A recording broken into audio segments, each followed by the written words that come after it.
David, it may be sunny today, but we are in the rainy season here in Northeast Kansas. Leaders in the Little Apple want to hear from you today about flooding concerns.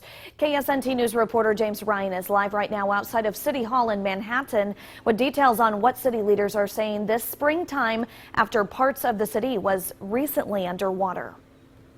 That's right, Brittany. On Thursday night, city leaders are going to meet here at City Hall to discuss Wildcat Creek, and they want to hear from you.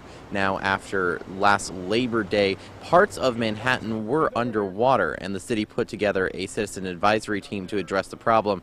Now, during Thursday's meeting, the team is going to be discussing better ways to inform the public about the flood risks surrounding Wildcat Creek. We get a lot of warnings, we get a lot of watches, and people start to get a little bit comfortable with hearing those.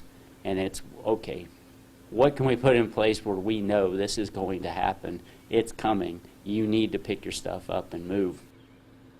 Deputy City Manager Jason Hilger says they are still discussing the possibility of structural changes around Wildcat Creek, but those changes will be expensive and ongoing.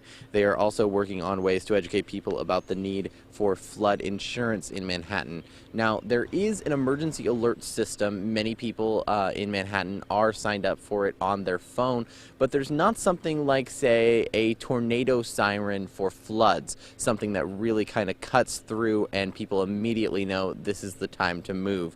And that's the kind of thing that they are looking for and looking to implement now, and they're hoping people will show up and might have some ideas on what could kind of break through all the other warnings and notifications that we get on a daily basis. Live in Manhattan, James Ryan, KSNT News. Certainly an important discussion today. Thank you, James. The city of Manhattan has also started using federal grant money to buy and demolish some of the homes in the floodplain around Wildcat Creek.